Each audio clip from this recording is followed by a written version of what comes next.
And Lawrence, we'll start by talking about England then. Jonathan Joseph been brought back into the squad. I mean, given the length that he's taken to come back from this latest injury, I mean, how and when are we likely to see him in the Six Nations? Yeah, I was surprised to see him straight back in the squad, but I think Eddie Jones is thinking longer term. He's thinking about, this is a player that I probably will, if he gets back anything like the form we know he can produce, that I'd like to have in my Rugby World Cup squad. He's been out for 9 months, played against Toulouse, played 50 minutes, and actually, for a player who's been out for that long, played very well. So I'm sure it'll be about getting him reintegrated into the Bath setup. I bet Bath fans are looking forward to having him back as well. And then slowly but surely, back in the England squad. And one position that I was surprised, actually, that you wanted to talk about when I asked you, any other positions you'd like to talk about? You said scrum-half. Well, so just because I think it's a big selection issue for Eddie Jones. He's got a scrum-half in Ben Youngs, who's very experienced, but he's not playing at the top of his game for Leicester. And he's got another scrum-half in Dan Robson, who is not very experienced, but he's playing right at the top of his game. He was robbed through injury of selection in the autumn internationals. He's worked his way back, and in the games that he's played for Wasps since then, he's earned himself a place in the team. So I think he's there on merit. He's really worked very hard, and it's, we know the threat he is, and it's going to be a fascinating selection with Eddie Jones. Does he go with the experience of Ben Youngs, or does he thrust Dan Robson in there for his first cap? If you were Eddie Jones, who would you go for? I'd probably start with Ben Youngs' experience. It's going to be a cauldron in Dublin. Absolutely. I think you can use Dan Robson off the bench. OK, perfect. Absolutely. And talking about Ireland, they've got their injury problems as well with Johnny Sexton, who's missed the last couple of games, but I guess they might not. It feels weird saying this. They may not miss the World Player of the Year all that much because of Joey Carberry's form of recent. Yeah, it's quite a statement, isn't it? I think Joey Carberry's been playing so well for Munster. I think at one point he had 20 consecutive kicks at goal, which, is so important for a 10 and a goal kicker. And he's just been playing so well. And I think, you look forward to World Cups and you have to have that strength and depth. Johnny Sexton, we all know his experience, we all know the talent that he is, but you hope it doesn't happen. But if you ever lose a player like that, you need to make sure that your next in line has had the international exposure. We know he's been playing great for Munster, but it's about getting that international exposure and that experience, which you can only get by playing. I feel what he's done is he's gone to another club, another province, and he's made fitting into a pivotal position look absolutely easy. And that is a pretty difficult thing to do, one would imagine. He's made them genuine contenders to win the Heineken Cup, which I don't think they were before he arrived. No. How difficult is it to do that, Phil? Well, at a team like Munster, it's probably not as difficult as you think. He's surrounded with quality players, so that'll make his job a hell of a lot easier. But actually, you can't deny the skills that the guy's got. He's a silky rugby player and he's good to watch. Absolutely. He certainly is. Gregor Townsend, he's had a few injury headaches, losing Hamish Watson just last week. He's going to be out for the whole Six Nations tournament. But a player that is going to be pivotal to him has got to be Stuart McInally. On form for Edinburgh, his combination of WP now. Big year for him. Yeah, it's a good time for Scottish rugby. Two of their teams, their two teams in the Heineken Champions Cup quarter-finals, driven by.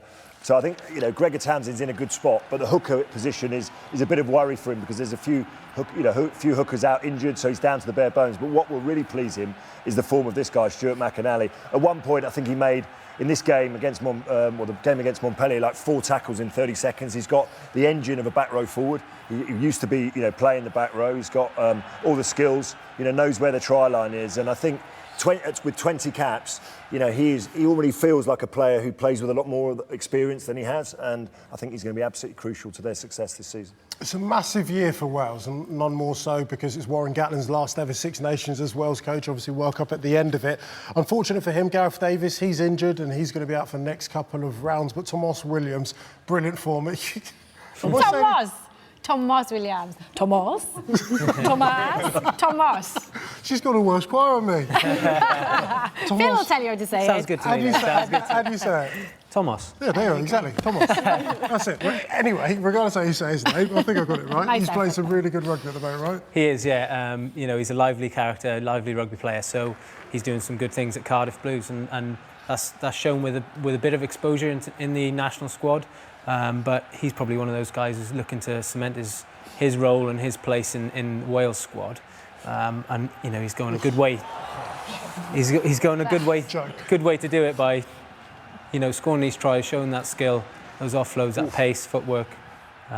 looks like a good player. Well, this is a slightly contradictory thing about Wales at the minute. You look at their international form, won 9 in a row, first ever clean sweep, but then you look at the provincial game, the club game, doesn't seem to be going so well. So why should we have confidence in Wales as to what they might do this Six Nations?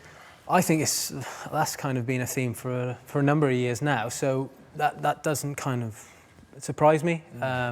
They seem to get it right at national level. Yeah. Warren Gatland, must be a good coach. So I think we can expect good things from Wales, and hopefully they do well. Should we move on to France then? Because they're always known, for their exciting nines, and they've got a fair few with them. What are they called? What did you tell me to call them? A petit général. Yes, perfect. Is that good? Perfect. Smashed it. You don't take the mick out of my French accent, Emily. I think I do quite a good job, Lawrence, tonight. Petit général.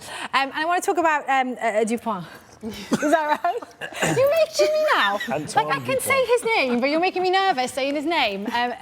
Because he's been so good for Toulouse, hasn't he, during this European campaign. Do you think he's done enough to make that number 9 jersey his own? I'd love to see him given a shot. I think, as you say, he's been playing so well for Toulouse. Obviously, you've got players like Para and the goal kicking that he can bring, etc. But when you look at how many tries Dupont gets on the end of, that's what all great nines do. They follow the play. They're looking for those mismatches, players that haven't quite, someone's jumped out of the line, all that sort of stuff, and he's been so good at that all season, and just tracking the play, and he is a lively 9. He speeds up the game, brings people into the game, and been going really well for Toulouse. Yeah, he's been at the heart of everything good about the way Toulouse has played, isn't he, during the European campaign? Absolutely class. Then finally, we're going to talk about Italy.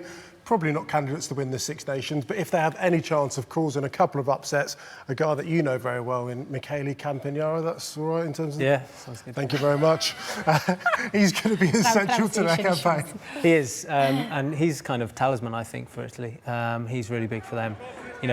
Luckily enough, played with him a few times down at Exeter. Not only an extremely good-looking bloke, but he's gorgeous. Hell of a rugby player. And he can play the guitar as well. Yeah, makes you sick, doesn't it? Makes you sick. But he's a great rugby player. He's got an all-round game. He's strong. He's quick. Footwork. Again, big for Italy. Yeah, absolutely huge. You don't have to just stand there. You're just looking at the screen then, admiring his beauty. I was just staring at his ponytail. It's lovely.